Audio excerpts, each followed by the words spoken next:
Oi pessoal, mais uma vez o professor Rafael Kaique, sejam todos bem-vindos aqui no meu canal. Se você não é inscrito, já se inscreve para não perder nenhum conteúdo, curta esse vídeo e também compartilha com seus amigos concurseiros.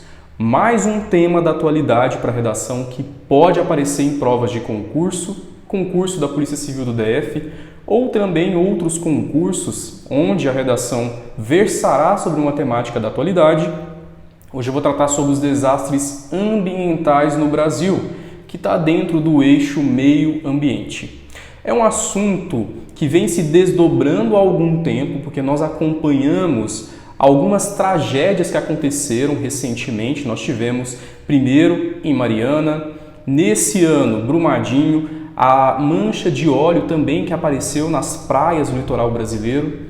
São todos acontecimentos que fazem parte dessa problemática e podem aparecer em redações. É um tema muito importante de ser discutido. Eu trouxe a simulação de como pode ser cobrado em uma prova de redação, todos os tópicos, o que pode ser discutido no seu texto, o repertório de informações necessários e, além disso, também vou avaliar algumas notícias que nos fornecem aí elementos importantes para que nós tenhamos aí uma produção de texto coerente e que parta de uma realidade concreta. O meio ambiente e o recorte específico desastres ambientais. A Banca CESP já cobrou temas de redação dentro do eixo meio ambiente em concursos anteriores, só que com um enfoque diferente. Nós tivemos aí provas em que o tema da redação versou sobre o desenvolvimento sustentável, sobre também a importância da preservação do meio ambiente. Só que diante dos últimos acontecimentos no Brasil, os desastres ambientais, as catástrofes ambientais que aconteceram, há uma possibilidade de ser cobrado dentro do eixo meio ambiente esse recorte, os desastres ambientais. Eu trouxe aqui 3 itens para a gente poder entender um pouco mais como esse assunto pode aparecer, uma simulação, os principais elementos. O primeiro deles é uma contextualização dos casos que aconteceram no Brasil e quais são os impactos diretos para o meio ambiente, para aquilo que é natural e também as consequências para a vida em sociedade. O segundo aspecto, a garantia e a violação do direito ao meio ambiente, já entra aí na legislação, no papel do Estado também. E o terceiro, os mecanismos de prevenção. Já que nós estamos diante de desastres ambientais, algo tem que ser feito, medidas precisam ser tomadas para que isso não aconteça. A Banca CESP, não só a Banca CESP, não só para o concurso PCDF, mas também outros concursos em que nós temos uma temática da atualidade na redação, é essa estrutura que você tem que desenvolver o seu texto. Primeiro, contextualizando sobre os impactos desses desastres no Brasil, citando acontecimentos recentes. Depois, tratando sobre esse direito ao meio ambiente que deve ser garantido e há uma violação ao direito ao meio ambiente quando acontece esses desastres. E por último, uma intervenção, uma proposta onde nós podemos apresentar uma forma para que haja prevenção e não aconteçam esses desastres ambientais. Separei algumas notícias que fornecem repertório de informações em relação ao assunto e é importante que na sua produção de texto você traga essas informações, porque o que você coloca lá na sua produção tem que fazer sentido, tem que partir de uma realidade do cotidiano, do que de fato acontece em sociedade. A primeira notícia, publicada pelo portal da Folha de São Paulo, é sobre o derramamento de óleo nas praias do Nordeste, um problema ambiental, um desastre ambiental que aconteceu agora no segundo semestre de 2019. Temos aqui no título da matéria, desastre nas praias do Nordeste é inédito no mundo, diz coordenadora do IBAMA. Responsável por emergências ambientais, diz que o órgão trabalha desde os primeiros dias e que não é possível prever o fim da crise. E aqui a gente já tem uma contextualização que a gente tem que ter dentro do que indica aqui esse tópico casos no Brasil, trazer de forma breve o que aconteceu, de que forma aconteceu.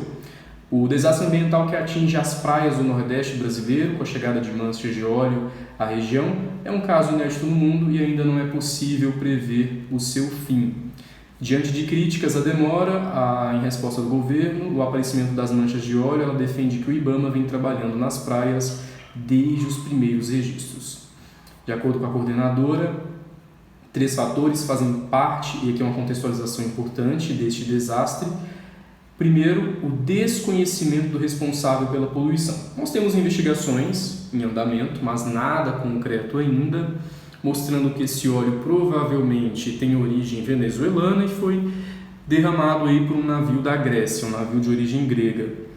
A extensão do impacto também, porque esse produto chegou no Nordeste, mas também chegou em praias do Espírito Santo, pode chegar também em praias da região Sudeste e região Sul do Brasil, e o que leva a crer que se trata de um vazamento intermitente. Aqui fala inclusive dos primeiros registros que foram feitos na Paraíba no dia 30 de agosto, depois houve registros também em praias de Pernambuco e Sergipe, e aqui um balanço de que 249 localidades e 92 municípios de 9 estados foram afetados por isso. Então, a contextualização, derramamento de óleo, que é recente nas praias do litoral brasileiro, os impactos, o que nós podemos destacar como impactos aqui nesse caso especificamente? Sobretudo, o desequilíbrio. Vejam nessa imagem aqui os trabalhadores voluntários tirando o óleo da praia. Nessas praias do Nordeste, nós tivemos pesquisas mostrando aí corais e recifes que estão dentro desse ecossistema marinho que foram prejudicados. Então, o impacto é justamente isso, o desequilíbrio da vida marinha nessa região. Um segundo caso que pode ser citado aqui no nosso primeiro item e os seus impactos foi também, nesse ano, início do ano, primeiro semestre, o rompimento da barragem lá de Brumadinho. Tivemos também, há uns anos atrás, uma outra tragédia, um outro crime ambiental que foi em Mariana, e de novo isso se repete, mostrando justamente a necessidade de uma intervenção, de uma mudança de legislação urgente. Aqui no título da matéria que foi publicado pelo portal de notícias G1, 6 meses após o desastre em Brumadinho, legislação de barragens segue inalterada. Desde o rompimento, parlamentares apresentam 78 propostas relacionadas a barragens e nenhum projeto teve a tramitação concluída. E aqui na matéria, já no início, 6 meses após o mar de lama da barragem da mina do Córrego do Feijão varrer parte da cidade de Brumadinho, em Minas, a legislação federal de barragens permanece inalterada. E aqui eu fiz um destaque.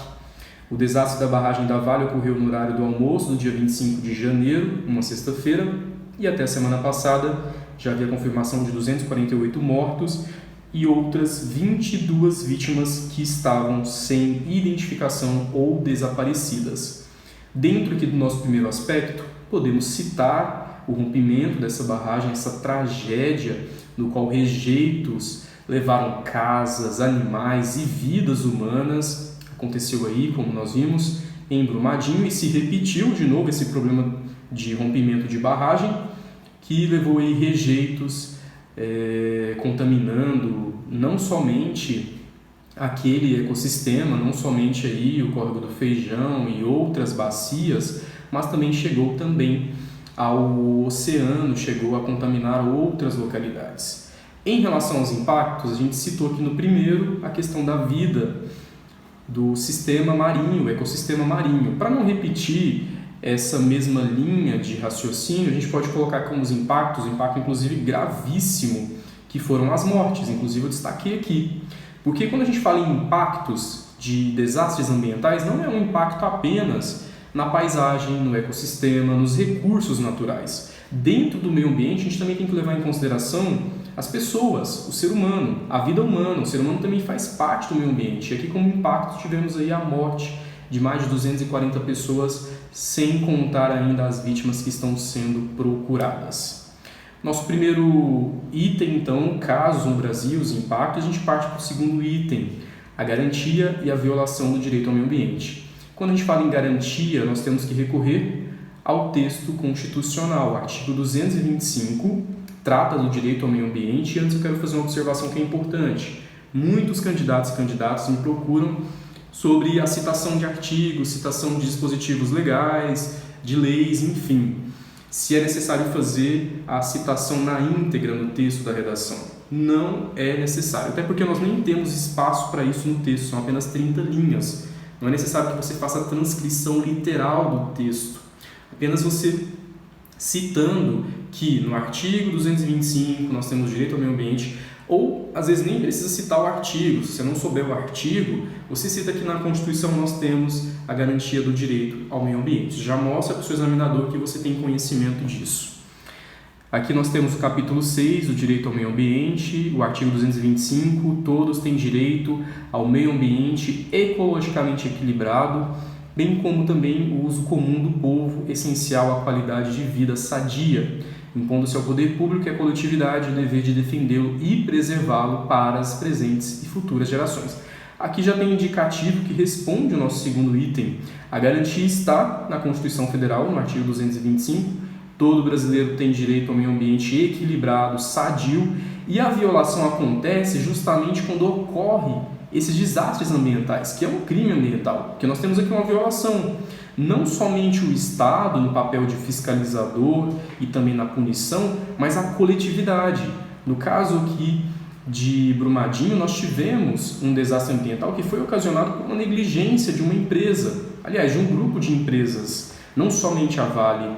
E, como diz aqui no texto, a coletividade não é apenas dever do poder público, mas também de todos. Então nós podemos citar justamente que o direito está garantido na Constituição e há a violação desse direito quando ocorre esse desastre, seja por negligência ou falta de fiscalização, de atuação do poder público. Temos aqui outros elementos também no artigo 225, os incisos que trazem aí a preservação dos ecossistemas e também a integridade do patrimônio. Enfim, temos aqui outros aspectos relacionados aí à garantia do direito, que não é necessário, como eu disse, citá-los na íntegra. Você apenas contextualizando aqui é importante, porque já mostra que você conhece essa abordagem dentro da legislação. E por último, os mecanismos de prevenção, né? A própria Constituição já nos traz esses mecanismos, que é papel do Estado, do poder público e da coletividade, como nós vimos também aqui, dentro de um dos casos, que foi Brumadinho, fala sobre a fiscalização, fala sobre a questão das barragens aqui. Desde o rompimento da barragem, parlamentares apresentaram 78 propostas relacionadas às barragens e nenhum dos projetos teve a tramitação concluída. Já no título a gente tem a indicação. Depois do desastre, a legislação de barragens segue inalterada. Dentro dos mecanismos, nós temos que mudar a legislação ambiental, colocando dentro da legislação outros dispositivos, ampliando a fiscalização. Isso também é muito importante. Então é papel do Estado ampliar a fiscalização, criar novos dispositivos no que diz respeito aí à fiscalização, e não só criar, mas também punir os infratores, punir quem viola o meio ambiente saudável. Isso é importante aqui dentro do trabalho do Estado. E também inserir aqui nos mecanismos de prevenção a própria coletividade. O indivíduo, o cidadão, ele tem que também, dentro do direito ao meio ambiente, preservar o meio ambiente. E as empresas que atuam dentro disso, dentro desse contexto dos desastres ambientais, elas também são responsáveis por isso. Então elas precisam melhorar os seus protocolos, os seus programas e ações de prevenção para evitar que ocorram outros desastres no Brasil. Orientações em relação ao repertório de informações, análise desses assuntos, bases para que você possa de fato produzir o seu texto. E além disso, algumas temáticas, os participantes vão receber redações padrão que foram elaboradas por mim com todos os itens, desde a introdução até a conclusão. Entre em contato no link do WhatsApp que aparece aqui na descrição desse vídeo, que eu te passo todas as informações. E eu te espero no nosso próximo encontro. Um forte abraço e até lá!